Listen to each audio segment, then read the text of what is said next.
બાબરાના સુકવાડા ગામે પોલીસના ભારે બંદોબસ્ત વચ્ચે ગૌચરમાં ડિમોલેશનની કાર્યવાહી હાથ ધરાઈ છે। સુકવાડા ગામે પવનચક્કીના ગેરકાયદેસર નખાયેલા વીજ પુલના ડિમોલેશનની કાર્યવાહી હાથ ધરાઈ છે। વીજ પુલ નાખતી એજન્સીના કર્મચારી અને પોલીસ સાથે થયું હતું ઘર્ષણ।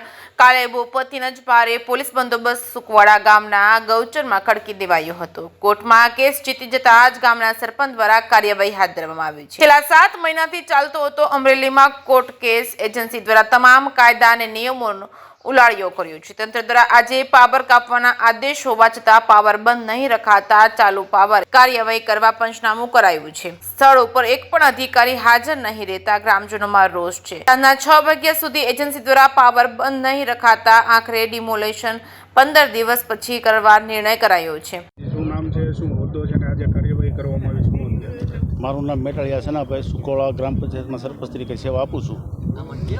આજ રોજ 14/7ના રોજ કૌસરમાં વીજ પોલનું ડિમોલેશન હાથ ધરવામાં આવ્યું હતું, પણ બીજી કંપની દ્વારા પાવર બંધ નહીં કરવાથી ડિમોલેશન થઈ શક્યું નથી।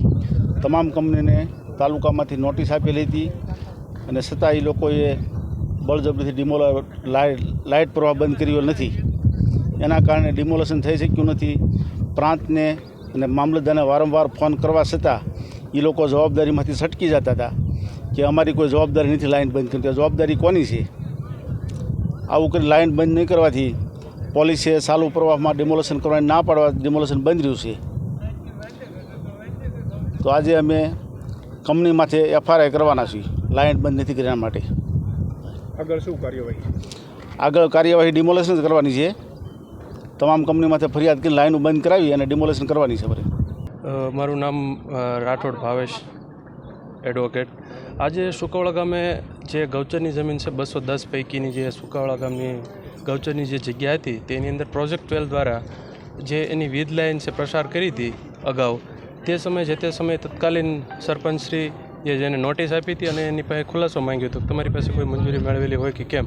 એટલે એક નોટિસ આપી, 2-3 નોટિસ આપી, ત્યાં સુધી કોઈ જવાબ આપ્યો નહીં અને છેલ્લે અંતે ગ્રામ પંચાયતની ફૂલ બોડીની અંદર સભ્યોની હાજરીમાં તમામની સંમતિથી એવો નિર્ણય કરવામાં આવ્યો કે ભાઈ આ દબાણ છે ગૌચરનું।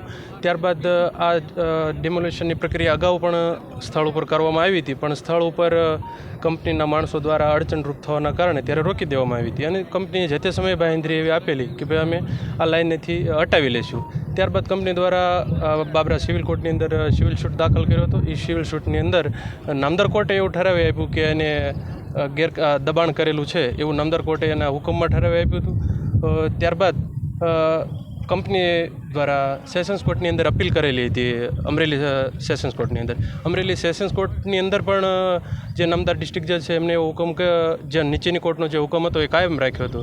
ત્યારબાદ હાલના બોડીએ નોટિસ આપી કંપની અને પ્રાંતશ્રી, TDO શ્રી, મામલતદારશ્રીને જાણ કરેલી કે ભાઈ આ લોકોને કોર્ટમાં પણ કેસ હારી ગયા હોય જેથી આ દબાણને દૂર કરવાની કાર્યવાહી કરવાની હતી। એ સંદર્ભે જાણ કરી પૂરતું પોલીસ બંદોબસ્ત સાથે આજે સ્થળ ઉપર હાજર રહેવા માટે સૂચના આપેલી હતી અને તમામ કંપનીની આજુબાજુમાંથી જે PGVCLની કંપની છે, ગામેસાની છે, એવી 2-3 કંપનીની જે હતી એ બધાને તમામને TDO શ્રીએ લેખિતમાં હુકમ કરી અને લાઇન બંધ રાખવાની સૂચના આપેલી હતી। તેમ છતાં PGVCL બાબરાએ લાઇન બંધ રાખી હતી, તેમના એન્જિનિયર સ્થળ ઉપર હાજર હતા। તે સિવાયની એક પણ કંપનીના જે માણસો હતા હાજર હતા પણ એને કોઈ લાઇન બંધ કરેલી નહોતી અને સવારથી લઈને સાંજે 6 વાગ્યા સુધી સ્થળ ઉપર પોલીસ તંત્ર હાજર હતું અને મામલતદાર અને TDOના અમુક કર્મચારી, નીચેના તાબાના કર્મચારી હાજર હતા, પરંતુ પોલીસેનો કહેવા મુજબ કે ભાઈ આ લાઇન ચાલુ છે ત્યાં સુધી તમે ડિમોલેશન કરી શકો નહીં અને TDO શ્રીને જાણ કરી TDO શ્રીના કહેવા પ્રમાણે કે ભાઈ આમાં અમે કાંઈ